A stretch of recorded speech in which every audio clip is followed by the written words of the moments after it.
नमस्कार दोस्तों, मैं अनिल कुमार शर्मा आप लोगों के बीच कार्यरत शिक्षक बिहार जाति आधारित गणना 2022 पर एक वीडियो लेकर आया हूं।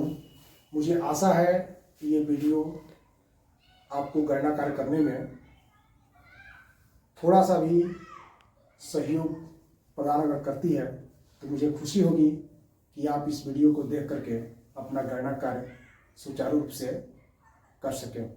तो वीडियो प्रारंभ करने के पहले हमें ये कुछ बिंदुओं को समझ लेना जरूरी है कि गणना कार्य में हमें क्या करना है, कैसे करना है। अगर हम इन सब बातों को गणना कार्य पूर्व अगर भली भांति समझ लें तो हमारा गणना कार्य जो है सुचारू रूप से होता रहेगा, हमें किसी तरह की परेशानी नहीं होगी। तो इस गणना कार्य को करने के लिए जो एक टीम बनी हुई है उसमें 6 जो है प्रगणक होंगे और उनके ऊपर एक जो है पर्यवेक्षक होंगे और उनको जो है एक आवंटित ब्लॉक मिलेगा प्रगणक को, जिसमें उनको गणना कार्य करना है। तो सर्वप्रथम हमारा ये काम हो जाता है कि हम अपने गणना क्षेत्र में जा करके जो हमें ब्लॉक आवंटित है उसको भली भांति जो है देख लें, ताकि हमें ये समझ आ जाए कि हमें कहाँ से लेकर के कहाँ तक जो है गणना कार्य करना है। इसके लिए जो भी हमारे प्रगणक है वो अपना एक लैंडमार्क निर्धारित कर लें कि हमारा गणना ब्लॉक जो है यहाँ से यहाँ तक है।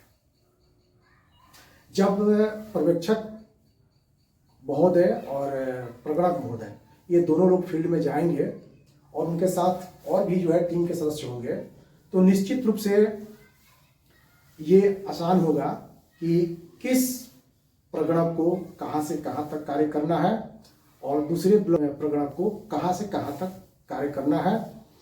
और जब कार्य का निर्धारण सही ढंग से हो जाएगा तो निश्चित रूप से जो हमारे प्रगणक हैं उनको आगे काम करने में कोई दिक्कत नहीं होगी। तो ये हमारा पहला काम हुआ। उसके बाद हमें करना क्या है कि जब हम अपने गणना ब्लॉक को अच्छी तरह से समझ लेते हैं तो हमारा दूसरा काम होता है मकान का सूचीकरण या नंबरीकरण। तो सूचीकरण और नंबरीकरण करने के पहले हमें कुछ बातों को जान लेना बहुत जरूरी हो जाता है, ताकि हम अपना गणना कार्य जो है आसानी से आगे कर सकें। तो आइए हम आपको कुछ संकेतों के बारे में बता दें, ताकि गणना कार्य करने के पहले जो हमें नजरी नक्शा तैयार करना है तो उस नजरी नक्शा को तैयार करने में हमें जो है कहाँ कौन सा मानक चिन्ह का प्रयोग करना है। अगर हम इसे भली भांति समझ लेंगे तो हमारा नजरी नक्शा जो है बनाने में जो है बिल्कुल आसान हो जाएगा, हमें कहीं दिक्कत नहीं होगी। तो सर्वप्रथम हमें यह ध्यान रखना है कि गणना कार्य करते वक्त हमें सिर्फ उन्हीं भवनों को जो है सूचीकरण करना है या उनका नंबरीकरण करना है जो कि आवासीय है। गैर आवासीय भवनों को हमें नंबरीकरण नहीं करना है, सूचीकरण नहीं करना है, क्योंकि इसमें जो है जाति का जो है गणना करना है। अगले फेज में, ये प्रथम चरण का कार्य है, दूसरे फेज में हमें उस गणना ब्लॉक के लोगों का जो है आर्थिक और सामाजिक गणना करना है। तो पहले जो है हमें इस बात को समझ लेना चाहिए कि हमारा जो है नजरी नक्शा अगर सही सही तैयार हो गया तो हम जो है अपना कार्य जो है बिना किसी गलती के आसानी से कर सकते हैं। तो नजरी नक्शा में कुछ जो है मानक चिन्हों का प्रयोग करना है, तो उसको जो है सबसे पहले हम देख लेते हैं। जैसे हम नजरी नक्शा तैयार कर रहे हैं तो नजरी नक्शा में हमें जो है गैर आवासीय और आवासीय ये दोनों भवनों का जो है समावेश करना है, यानी नजरी नक्शा में उसको दिखाना है। लेकिन आपको इस बात का ध्यान रखना है कि जब हम गणना करेंगे उस समय हमें गैर आवासीय भवनों का सूचीकरण नहीं करना है। ये एक महत्वपूर्ण बात है। तो हम जब अपने गणना क्षेत्र में निकलते हैं तो हमें जो है अपने गणना क्षेत्र में कुछ पक्के, कुछ कच्चे, कुछ झोपड़ी नुमा जो है आवासीय भवन जो है मिलेंगे। तो अगर हम अपने गणना क्षेत्र में जाते हैं, अगर कोई पक्का आवासीय भवन है तो उसको जो है हम नजरी नक्शा में कैसे दिखाएंगे। तो इसके लिए जो मानक चिन्ह है वो मानक चिन्ह है कि हमें जो है एक आयताकार जो है मानक चिन्ह ले लेना है। अगर ये आयताकार आप जो देख रहे हैं अगर बिल्कुल प्लेन है तो नजरी नक्शा में इसका मतलब है कि ये एक आवासीय भवन है और इसका गणना हमको करना है। अगर हम एक भवन का गणना करने के बाद थोड़ा सा आगे बढ़ते हैं, हमें एक ऐसा भवन मिलता है जिसमें कोई नहीं रहा है या वो भवन जो है जीर्ण शीर्ण अवस्था में है, तो उसको हम गैर आवासीय भवन मानेंगे और उसका जो है हमें नजरी नक्शा में जो है स्थान तो देना है लेकिन गणना के वक्त उसका नवीनीकरण नहीं करना है। तो इसका क्या संकेत होगा, तो इसको नजरी नक्शा में दिखाने के लिए हम जो है जो हमारा भवन है आवासीय उसको सिर्फ जो है हमें ऐसे लाइन जो है इसके अंदर खींच देना है। तो नजरी नक्शा में इसका मतलब क्या हो गया कि ये गैर आवासीय भवन है, गैर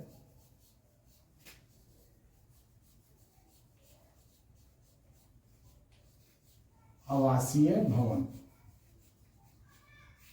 ठीक है दोस्तों, अगर इसके अंदर इस तरह की लाइनिंग नहीं है तो नजरी नक्शा में इसका मतलब है कि ये मकान जो है पक्का है और आवासीय है।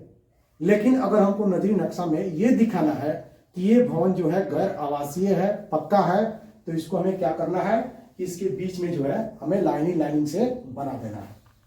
अब आते हैं गैर आवासीय भवन पर। तो गैर आवासीय भवन जो है वो पहला हमने देख लिया पक्का। अब दूसरा गैर आवासीय भवन जो है या फिर आवासीय भवन हम जो है देखते हैं। तो इसका मानक चिन्ह जो है त्रिभुजाकार होगा। अगर इस तरह से हम अगर नजरी नक्शा में मानक के रूप में इसको दिखाते हैं तो इसका मतलब है कि ये भवन जो है क्या है, कच्चा है और आवासीय भवन है, कच्चा है और आवासीय भवन है। लेकिन अगर ये भवन कच्चा है और गैर आवासीय है और इसको हमें नजरी नक्शा में दिखाना है तो हम क्या करेंगे कि इसके अंदर जो है फिर जो है लाइनिंग कर देंगे। ठीक है, स्पष्ट हो गया कि यहां पर जो हम दो भवन दिखाए हैं, ये भवन जो है हमारा पक्का है और ये भवन हमारा कच्चा है। लेकिन दोनों भवन जो है कैसा है कि गैर आवासीय है। लेकिन अगर इसी को हम जो है इसके बीच के लाइनिंग को अगर हटा दें, इसके बीच के लाइनिंग को हटा दें तो ये क्या हो जाएगा, ये हमारा जो है आवासीय भवन पक्का और ये जो है हमारा आवासीय भवन जो है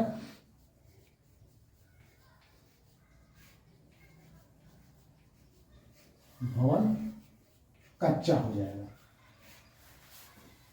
तो हमने देखा जो है कि गणना के वक्त हमें दो ही तरह के भवन मिलेंगे, या तो वो जो है आवासीय भवन पक्का होगा या फिर जो है आवासीय भवन कच्चा होगा। क्योंकि गणना के वक्त हमें गैर आवासीय भवन को नजरी नक्शा में नहीं दिखाना है, नहीं उसका गणना करना है। अब आते हैं हम इसके आगे कि जब हम गणना कार्य शुरू करेंगे उस वक्त हमें एक विशेष बात जो है ध्यान रखना है कि जब हम जो है अपने गणना ब्लॉक से भली भांति परिचित हो गए तो सबसे पहले हमारे मन में ये बात आती है कि हमें किसे नंबर देना है, यानी किसका सूचीकरण करना है। तो गाइडलाइन के अनुसार यह स्पष्ट है कि जो भी आवासीय भवन है उसी भवन का हमें सूचीकरण करना है और उसी भवन का हमें गणना भी करना है। तो अब हम आते हैं कि पक्का आवासीय भवन के अंतर्गत हम कैसे मकान को लेंगे। तो अगर कोई मकान ईंट से बना हुआ है, उसका रूफ जो है कंक्रीट से ढला हुआ है, तो वो मकान जो है पक्का आवासीय भवन के रूप में होगा, या फिर वो भवन जो है पक्का गैर आवासीय भवन के रूप में हो सकता है। दूसरा है कि अगर कोई भवन ईंट का है और उसके ऊपर जो है टीन या फिर जो है एल्वेस्टस की सीटें लगी हुई है, तो उसको भी जो है हम पक्का आवासीय भवन के रूप में या गैर आवासीय भवन के रूप में देख सकते हैं। या फिर आप गणना के क्रम में देखेंगे कि बहुत सारे ऐसे जो है भवन है जिसकी दीवार जो है, ये दीवार जो है टीन की चादरों से जो है ये बना हुआ है, टीन की चादरों से, एल्वेस्टर शीट से बना हुआ है, लेकिन इसके ऊपर जो है तिरपाल वगैरह जो है रख दिया गया है। तो इसको भी जो है हम पक्का मकान के रूप में ही जो है देखेंगे और इसका गणना जो है पक्का मकान के रूप में होगा। दोस्तों, मुझे लग रहा है कि अब आपको पक्का और कच्चा आवासीय भवन में अंतर करने में कोई दिक्कत नहीं होगी। तो हम आगे बढ़ते हैं कि जब हम ये सुनिश्चित हो लें कि किसे नंबर देना है, तो नंबर किसे देना है, आवासीय भवन का जो है नंबर देना है, चाहे वो कच्चा हो या पक्का हो। फिर दूसरा बिंदु आता है कि नंबरीकरण में या नजरी नक्शा में जो है हमें किसे दिखाना है, इससे मतलब हमारा यह है कि किस भवन को दिखाना है। तो नजरी नक्शा में हम गैर आवासीय और आवासीय दोनों तरह के भवन को जो है हम उसमें दिखाएंगे, लेकिन आवासीय भवन का जो है हम नंबर देंगे और गैर आवासीय भवन को हम वैसे ही छोड़ देंगे। अब है अगला पॉइंट है हमारा निश्चित और अद्वितीय। इसका अर्थ ये हुआ कि जब आप अपने गणना ब्लॉक में जा रहे हैं तो आप ये निश्चित कर लें कि हमने किसी भवन पर गणना मकान का जो है सूचीकरण या नवीनीकरण करने के वक्त जो है उसका जो है रिपीटेशन तो नहीं किया है। यानी कहने का मतलब है कि गणना भवन जब हम उसका नवीनीकरण करेंगे तो एक भवन का अगर हम सीरियल नंबर 1 देते हैं तो आगे वाले भवन का जो है सीरियल नंबर हमारा 2 होगा। ऐसा ना हो कि जो है ये क्रम आगे बढ़ते बढ़ते जाए और हम कहीं बीच में जो है 2 मकान का जो है एक ही नंबर दे दें, तो फिर जो है ये बाद में हमारे लिए समस्या उत्पन्न करेगा और हमारा सारा जो है नजरी नक्शा जो है गड़बड़ हो जाएगा। अब अगले बिंदु पर चलते हैं कि हमें जो है अपने ब्लॉक क्षेत्र में नवीनीकरण जो है मकान का जो करना है या भवन का जो करना है वो किस रंग से किया जाएगा। तो इसके लिए आपको सामग्री के रूप में लाल कलर का जो है परमानेंट बॉल पेन मिला होगा, उसी बॉल पेन से जो है आपको उस मकान का नवीनीकरण करना है। अब यहाँ ध्यान देने वाली बात यह है कि नवीनीकरण करते वक्त आपको 6 इंच बाई 6 इंच यानी हमारा 6 इंच ये होगा और 6 इंच की लंबाई ये होगी। इस तरह का एक बॉक्स बना लेना है और उसी बॉक्स में जो है हमें भवन और जनगणना मकान का जो है नंबर देना है। अगला है क्रम से चलना, यानी हम गणना मकान का जो है नंबर जो है क्रम से देते जाएंगे। जैसे मान लीजिए कि आपने जो है हम अपने गणना क्षेत्र में जाते हैं तो पहले जो है हमें एक भवन दिखा, तो इसको जो है हम नवीनीकरण करते वक्त यहाँ नंबर क्या डालेंगे, यहाँ नंबर डालेंगे 001, यानी भवन संख्या ये क्या हो गया, 1 हो गया। अब अभी हम गणना मकान की बात नहीं कर रहे हैं, फिर हम इसके आगे बढ़ते हैं तो हमें एक और भवन मिला, तो इसका नंबर क्या होगा, इसका नंबर होगा 002। फिर आगे बढ़े हमें एक और भवन दिखा, लेकिन ये भवन जो है कैसा है, तो ये भवन जो है कच्चा है लेकिन आवासीय है, तो इसका भी जो है हमें नवीनीकरण करना है। तो इस भवन का हम नंबर क्या देंगे, इस भवन का नंबर देंगे 003, यानी भवन का क्रम संख्या जो है लगातार आगे की तरफ बढ़ता रहेगा। अब आप जब अपने गणना ब्लॉक में जाते हैं तो कुछ ऐसी समस्याएं आती हैं जिसको हम बोलते हैं प्रचलन में नहीं होने पर। प्रचलन में नहीं होने पर इसका मतलब ये हुआ कि आप अपने गणना क्षेत्र में जाते हैं और किसी का भवन जो है ऐसा है जिसको उसने तत्काल ही में जो है खूब अच्छे ढंग से जो है उसका रंग रोगन किया है और बिल्कुल साफ सुथरा जो है रखा है, और आप जाते हैं और लाल मार्कर से जो है उसको नंबर देना शुरू कर देते हैं। तो उस परिस्थिति में जो उस मकान का मालिक होगा, जो उस भवन का मालिक होगा, वो आपको मना करेगा कि आपको दिखाई नहीं दे रहा है कि जो है हमने इसको जो है अभी अभी रंगवाया है, आप लगे इस पर कुछ लिखने। उस परिस्थिति में आपको घबराना नहीं है। इसके लिए जरूरी होता है कि जब भी आप अपने गणना ब्लॉक में जाएं तो अपना परिचय पत्र जो है अपने साथ रखें। जैसे ही जो है वो मकान मालिक आपसे प्रश्न करता है, आप बताते हैं कि जो है हम एक सरकारी कर्मी है और हमें जो है आपके क्षेत्र का गणना करना है, और गणना करने के लिए आपके मकान का नवीनीकरण करना जो है जरूरी है। तो हमें लगता है कि निश्चित रूप से जो है वो आपकी बात मान जाएगा, क्योंकि आप उसको समझाएंगे कि अगर हम आपके भवन पर इसका नंबर नहीं देंगे तो आपका मकान जो है गणना करते वक्त छूट जाएगा। तो आपको जो है सविवेक से भवन के मालिक को समझाना है और उसका नवीनीकरण आपको कर देना है। फिर जो है जब हमने ये सारा काम हम कर लेंगे तो अब प्रश्न उठता है कि हम जो है नवीनीकरण तो हम कहीं से कर सकते हैं, ऐसी बात नहीं है। नवीनीकरण करने के लिए जो हमारा सही तरीका होगा वो तरीका होगा उत्तर पश्चिम दिशा से। उत्तर पश्चिम दिशा से मतलब ये है कि जैसे आप अपने गणना ब्लॉक में जाते हैं तो हम आपको बता दे रहे हैं कि हमारा जो है ऊपर वाला भाग क्या होगा, नॉर्थ होगा, यानी ये वाला भाग जो है हमारा हो गया उत्तर, और ये वाला हमारा भाग हो गया साउथ यानी दक्षिण, और ये वाला भाग जो है हमारा क्या हो गया पूरब, और ये वाला भाग हमारा हो गया वेस्ट यानी पश्चिम दिशा।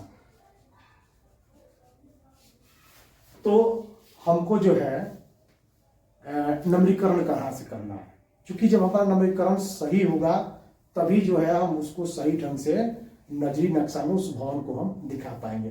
तो इसके लिए जो है ये जरूरी रहता है कि हम जो है शुरू कहाँ से करें, पश्चिम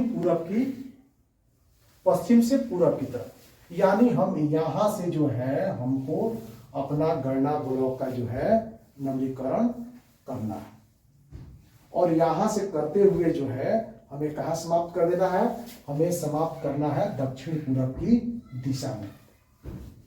इसको आप ध्यान से ऐसे भी समझ सकते हैं जैसे कि ये हमारा जो है एक ब्लॉक हो गया। तो हमें सबसे पहले क्या करना है कि इस पार्ट से हमें जो है नजरी नक्शा जो है क्या करना है, लेना है। ऐसे करते करते करते करते ये पार्ट, और फिर जाकर के यहाँ पर समाप्त कर देना है।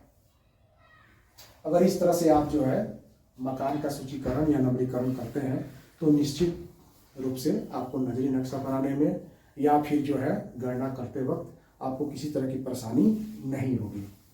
अब है कि मकान का सूचीकरण जब हम करेंगे तो ये आपको ध्यान देना है कि हमको एक पार्ट का जो है सूचीकरण करने के बाद ही जो है दूसरे पार्ट में जाना है। जैसे मान लीजिए कि ये एक जो है पगडंडी सड़क है, हम जो है यहां से जो है ये आवास नंबर 1 दे दिए, इसके बाद जो है यहाँ हमने 2 दिया, यहाँ जो है हम 3 दे दिए। अब ऐसा नहीं है कि जो है हमको कूद करके जो है इस पार्ट में आ जाना है, नहीं, पहले इस पार्ट को जो है हमें कंप्लीट कर लेना है। फिर हम यहाँ जो भवन होगा उसको 4 नंबर देंगे, फिर यहाँ होगा उसको 5, फिर जो है यहाँ होगा उसको 6। फिर क्या करना है, अब हमें जो है एरो का निशान लगा करके क्या करना है, हमें आ जाना है आपको इस वाले ब्लॉक में। तो हम इस वाले ब्लॉक में हम ऐसे आ गए, ऐसे आने के बाद मान लीजिए यहाँ 7 नंबर हो गया, फिर जो है ये 8 हो गया, ये 9 हो गया, फिर जो है ये भवन संख्या 10 हो गया, ठीक है, फिर जो है 11, ऐसे जो है ये बढ़ता जाएगा बढ़ता जाएगा बढ़ता जाएगा बढ़ता जाएगा। और फिर जो है 11 के बाद जो है हम कहाँ आएंगे, 11 के बाद जो है हम फिर आएंगे 12 में। यानी यहाँ से खत्म करने के बाद मान लीजिए कि ये कोई फिर पगडंडी रास्ता या चौड़ी सड़क जो है ये जा रही है, तो हमारा प्रयास ये होना चाहिए कि जो है हम इसको फिर यहाँ से स्टार्ट करें और यहाँ से स्टार्ट करके जो है हम यहाँ इसको खत्म कर दें। अब है कि आप जब मकान का सूचीकरण कर रहे हैं उस समय आपको जो है एक समस्या आएगी कि एक ही भवन में जो है एक से ज्यादा गणना मकान हो सकता है। तो उस परिस्थिति में आपको घबराना नहीं है। जैसे मान लीजिए हम जो है एक ऐसे भवन में जा रहे हैं, ठीक है, एक भवन है, हम ऐसे भवन में जा रहे हैं कि जिसमें जो है ये हमारा परिवार जो है 3 परिवार आता है और तीनों के लिए जो है अलग अलग एंट्रेंस है। उस परिस्थिति में क्या करना है, उस परिस्थिति में करना यह है कि भवन तो आपको क्या दिखाई दे रहा है, भवन जो है एक है, भवन एक है, लेकिन इसमें जनगणना मकान की संख्या कितनी है, 1 2 3। तो इसका हम नंबरीकरण कैसे करेंगे, तो इसका नंबरीकरण करने के लिए आपको करना क्या है कि यहां पर लिखना है भवन संख्या 001 बटा गणना मकान कितना है 1 2 3, यानी 001 से 003। फिर हम आगे बढ़ेंगे, फिर हमको जो है एक दूसरा मकान मिलना है। इसमें हम क्या देखते हैं कि जो है इसमें इंटरेस्ट तो हमारा एक ही है, दरवाजा एक है, लेकिन इसमें परिवार जो है 2 रहता है। तो यहाँ परिवार से हमको कोई मतलब नहीं है। तो इसका क्या होगा, ये भवन संख्या जो है हो जाएगा 002, लेकिन गणना मकान इसमें कितना है, एक ही है। परिवार भले 2 हो 3 हो, इससे कोई मतलब नहीं है, ये बाद में हम देख लेंगे। तो यहाँ पर हमने जो है गणना मकान का संख्या कितना लिखा है 3, तो ये हमारा गणना मकान हो जाएगा 004। इस तरह से जो है हम देख रहे हैं कि गणना मकान का सीरियल जो है लगातार आगे की तरफ जो है बढ़ रहा है। एक और बिंदु जो बहुत ही महत्वपूर्ण है, मान लीजिए कि आप मकान का जो है भवन का नंबरीकरण कर रहे हैं और उस स्थिति में आपका कोई भवन छूट जाता है, तो आपको घबराने की कोई जरूरत नहीं है। आपको बस करना यह है कि छूटे हुए भवन को पुनः जो है एक नया नंबर दे देना है। तो हम नया नंबर कैसे देंगे, जैसे मान लीजिए कि ये हमारा भवन जो है, ये हमारा भवन संख्या मान लीजिए कि 20 है और ये हमारा भवन संख्या जो है 21 है, और इसके बीच में जो है ये कोई मकान है जो कि नंबरीकरण से छूट गया है।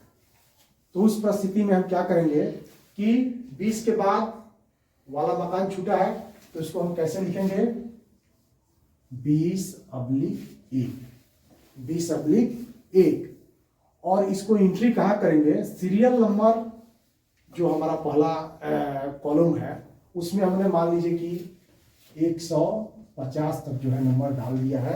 तो इसको हमको क्या करना है 151 पर इस मकान को दिखा देना है और नजरी नक्शा तैयार करेंगे, उसका जो है एंट्री हम वहां पर कर देंगे। अब एक और महत्वपूर्ण बात है कि आपको जो भी जो है पेपर वर्क करना है वो काले बॉल पेन से करना है। और काले बॉल पेन से जो है ये गाइडलाइन है कि इसके अलावा जो है अन्य किसी रंग के बॉल पेन का या फिर जो है जेल पेन का यूज़ नहीं करना है। ये नवीनीकरण और नवीनीकरण करने के बाद आपको अपने पर्यवेक्षक को एक प्रमाण पत्र देना होगा, जिसमें आपको यह स्पष्ट लिखना होगा कि प्रमाणित किया जाता है कि मैं परगणक फलाना, मैंने अपने गणना ब्लॉक के सारे भवनों का जो है नवीनीकरण जो है भली भांति कर लिया है। मेरे गणना ब्लॉक में जो है कोई मकान छूटा नहीं है। अगर आपने ये प्रमाण पत्र अपने पर्यवेक्षक को दे दिया, अगर आपको देने के बाद अगर पर्यवेक्षक द्वारा पाया जाता है कि नहीं आपके द्वारा जो है कोई भवन जो है नवीनीकरण से छूट गया है, तो ये एक बहुत बड़ी भूल होगी। इसलिए प्रमाण पत्र देने के पहले आप भली भांति जो है संतुष्ट हो लें कि जो भी हमको गणना ब्लॉक मिला है, हमने जो है अपने गणना ब्लॉक के सारे भवनों का जो है नवीनीकरण कर लिया है। उसके बाद ही जो है आप अपने पर्यवेक्षक को इस तरह का प्रमाण पत्र दें। अब कभी कभी ये भी देखा जाता है कि आप जो है अपने गणना ब्लॉक में आज गए और जा करके जो है गणना ब्लॉक के जो है कुछ भवनों पर जो है नवीनीकरण कर दिया, लेकिन कुछ शरारती तत्व होते हैं कि उस नंबर को मिटा देंगे या फिर जो है गंदा कर देंगे, तो हमेशा आपके लिए वो जो है समस्या उत्पन्न करते हैं। तो इसके लिए गाइडलाइन ये है कि आप जो भी गणना ब्लॉक में भवन का या मकान का नवीनीकरण कर रहे हैं, तो उसका आप क्या करें, एक फोटो ले लें, अपने मोबाइल से एक फोटो ले लें, ताकि ये जो है आपके पास प्रमाण रहे कि हमने जो है इस मकान का पहले जो है नवीनीकरण कर दिया है। कोई ये ना कहे कि नहीं आपने हमारे मकान का जो है नवीनीकरण नहीं किया है। क्योंकि आपको ग्रामीण क्षेत्र में काम करना है, हो सकता है कि आपके साथ किसी को जो है कोई पुरानी दुश्मनी हो या आपको जो है उससे बन नहीं रहा हो, तो वो परेशान करने के दृष्टि से जो है इसमें छेड़छाड़ करेगा। तो आपको मोबाइल से जो है नवीनीकरण का जो है फोटो ले लेना है, ताकि आपके पास एक पुख्ता प्रमाण रहे कि हमने जो है इसका नवीनीकरण कर लिया है। फिर भी अगर वो व्यक्ति नहीं मानता है, तो अपने जो क्षेत्र के जो चार्ज अधिकारी हैं आप उनको सूचित करें कि मुझे जो है इस तरह की इस क्षेत्र में समस्या आ रही है। निश्चित रूप से जो है चार्ज अधिकारी आपकी जो है सहायता करेंगे। अब है कि इन सब बातों को जो है आप ध्यान में रखते हुए अपने गणना ब्लॉक का जो है नवीनीकरण करेंगे और उसका जो है मकान सूची का जो है नदी नक्शा तैयार करेंगे। अब हम आते हैं अगले बिंदु पर। आपने जब इतना काम कर लिया, तो अगला काम हमारा होता है प्रपत्र 2। प्रपत्र 2 को जो है भरना। तो प्रपत्र 2 जो है बिल्कुल ही आसान है, लेकिन इसमें थोड़ी सी जो है समझने वाली बात है। अगर आप इस प्रपत्र को भरने का तरीका अगर भली भांति समझ लेते हैं, तो निश्चित रूप से आपको आगे कोई परेशानी नहीं होगी और आप अपने गणना ब्लॉक का जो है नवीनीकरण और नदी नक्शा बिना किसी समस्या के जो है बना सकते हैं, कर सकते हैं। अब हम आपको बता दें कि आप जब प्रपत्र 2 भरना शुरू करेंगे, तो उसमें आपको एक शब्द मिलेगा ब्लॉक और एक शब्द मिलेगा उपब्लॉक।